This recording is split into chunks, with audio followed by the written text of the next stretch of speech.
Wow, 37%. Well, if you've ever bought some 35% plus THC flower lately at your local dispensary, I have some news for you. No, you didn't. Or you probably didn't. A lot of those labels flunk reality. According to a 2023 PLOS study, retail THC numbers are inflated by 23 to 36% on average. And multi-lab audits show a big majority of products outside of acceptable tolerance. So what? I'm Tom, a cannabis lawyer, not only reminding you to subscribe, like, and comment, but breaking down what your rights are as a consumer or liability as a lab or producer who's used eye-popping THC levels to buy or sell flowers that you have to be 21 or have a medical card to get. Legalize it, and you'll need some labs. But here's one story no one considers. With only a handful of licensed testing labs in most states, the market pressures those labs to compete on potency. If your lab reports higher THC, that lab gets a client. If you don't, you lose it to a lab who does. We are going to cover lawsuits, the playbook of skewed sampling, creative math on total THC, rounding gymnastics, moisture games, and, at the worst end, falsified data, aka straight up fraud. For example, this year, a Massachusetts marijuana testing lab, MCR Labs, sued 8 of its competitors, accusing them of fraudulent practices. The lawsuit alleges these competing labs deliberately inflated THC potency numbers and manipulated safety results to allow potentially contaminated products, for example, those with mold, to enter the market.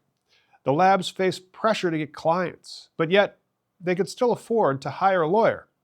Of course, many consumer protection laws carry attorney's fees if you win, and of course, if you can collect from the loser. Today, we're going to show exactly how your THC numbers get juiced, translate those allegations into civil liability, explain when high numbers can't be real, and then take a hard look at hemp. Because in Pennsylvania, the Philadelphia Inquirer bought hemp products and tested them and found that 9 out of 10 of them were over the legal THC limits. If you're operating legally, the path forward is simple. Play by the rules and freshness and supply chain control. Your product will sell faster, you'll make happier customers, and sleep better at night. However, we see the motivation. It's basic economics in legal markets. THC percentage tracks price. Multiple data sets show consumers pay a premium for higher reported potency. That single metric, one number on a jar, becomes the proxy for quality, or at least potency and therefore value. Some people shop that way. So cultivators, retailers like it higher, and the labs, they're not stupid, they know it too. Now, here comes some more motivation. Most states only have a short list of testing labs, not dozens, a handful. If Lab A reports 27% and Lab B 33% on the same batch, guess who keeps the contract? And that's the concept of lab shopping. You take the sample and you keep shopping the lab until you get the number that moves units. And this is not that different from what happened in The Big Short with bond ratings, but way less risky to the economy. Back in 2008, bond issuers hunted for AAA ratings for their crappy bonds. In cannabis, producers hunt for 30 plus THC flower. Just like in The Big Short, if Moody's doesn't rate your dog crap AAA, they'll just go down the street to S&P and get their dog crap rated AAA. Instead of a mortgage meltdown, you get inflated THC flower. It's like way less risky for the economy, but it's way easier to prove its illegality under consumer protection laws. Before we get into the legal liabilities these companies and labs face, what are the main methods they use to juice those numbers? We already discussed lab shopping with examples in the MCR lawsuit, citing post-boosts of 40% plus in THC. Those huge jumps don't square with chemistry. Or they can do something silly, like just add THCA and Delta-9 together without totaling THC math. THCA, of course, weighs more and needs to be multiplied by 0.877 to account for the mass loss when it decarboxylates into THC. But again, most everybody knows that, so they don't really like to do it. It's other clever things that they do, like cherry picking samples. Instead of grinding a composite of the whole lot, some actors just select the choicest, frostiest tops. It's like grading the whole harvest on 3 Instagram posts. Also, there's the max possible versus the average THC. You only report the highest measurement and you don't sum all the measurements together into an average. Same product, different result. Hey, while you're at it, throw some keef in on it. And it gets worse than that. In December 2020, the WSLCB, Washington's regulator, they shut down Praxis Laboratories after they found 1,200 plus falsified THC potency results, with evidence of destruction of records to boot. The regulators called falsifying these high THC numbers a form of consumer deception under their state law. We're going to revisit that concept because all over this country is consumer protections. For example, let's turn to California, a potency class action against Jeter and Steezy. Plaintiffs sued over labels. They allegedly overstated potency so that it could command a premium price. California has numerous consumer protection laws. They all have different acronyms. The plaintiffs brought lawsuits under all of them, the UCL, the FAL, the CLRA, and plus they threw an expressed warranty claim as well. They went all common law contracts on them. Judges have allowed portions of these claims to proceed. Now, go to Michigan for a regulatory recall of 64,000 pounds with a reported market value of about $229 million from a lab called Vidrius.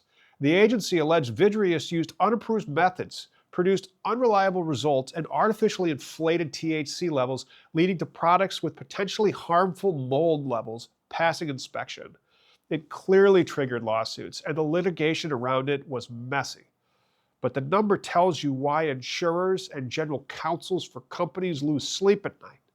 The lab sued the regulator after the recall, and it did not end well for the lab, with a settlement in 2025 resulting in permanent bans of its founders and a closure of the lab. You see, states have variations of a similar theme. They all have different sections or statutes. They change depending where you are and how they cite them, but the main concept is unfair or deceptive trade practices.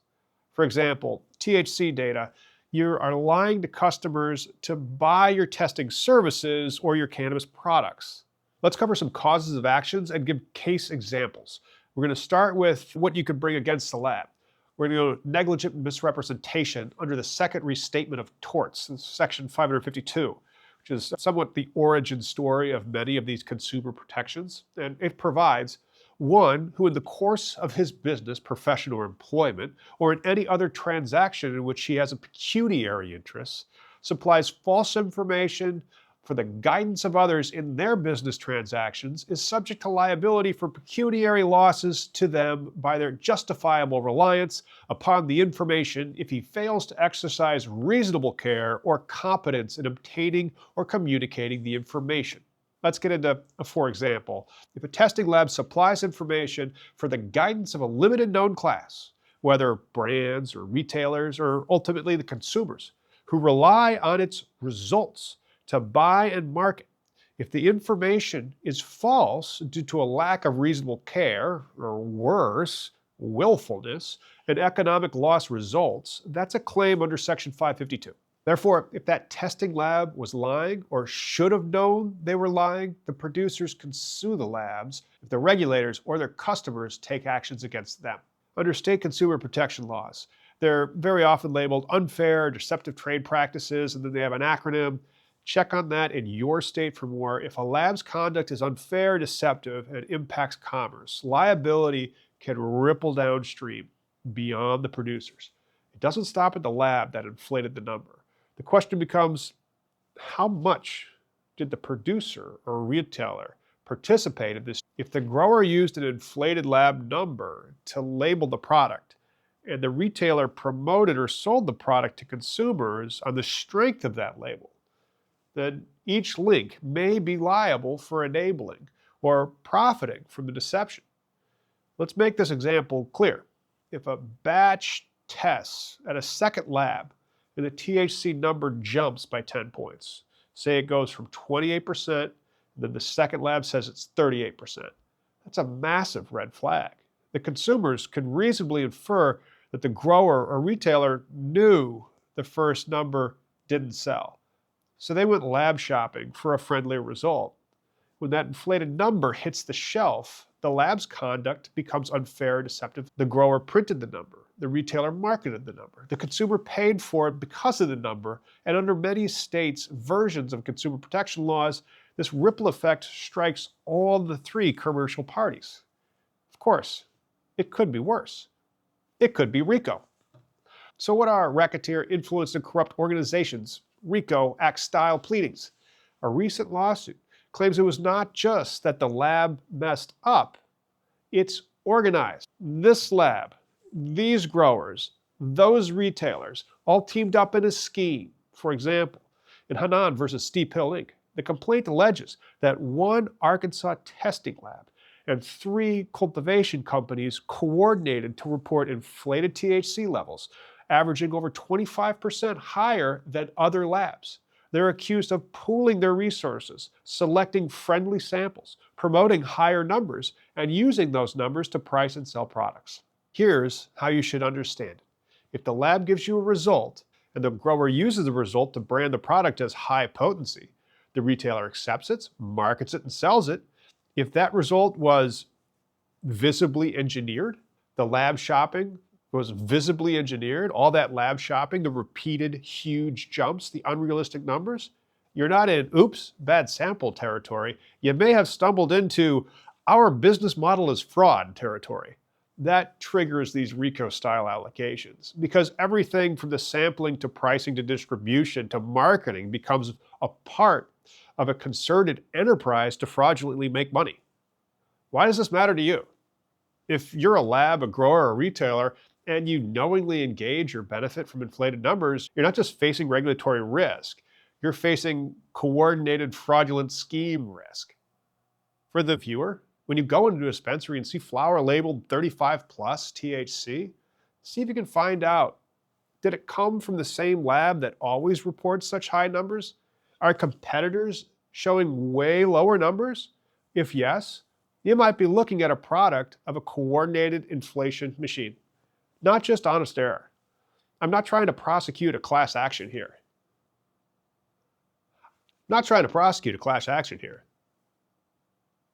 At least not yet.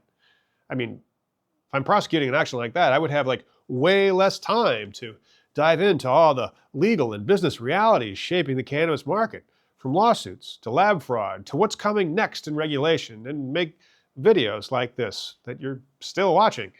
So if you've made it this far, you probably care about it as much as I do. If you've got something out of this breakdown, maybe a new way to look at those THC labels, hit that like button, subscribe, and drop a comment about your experience with crazy high THC numbers you don't believe.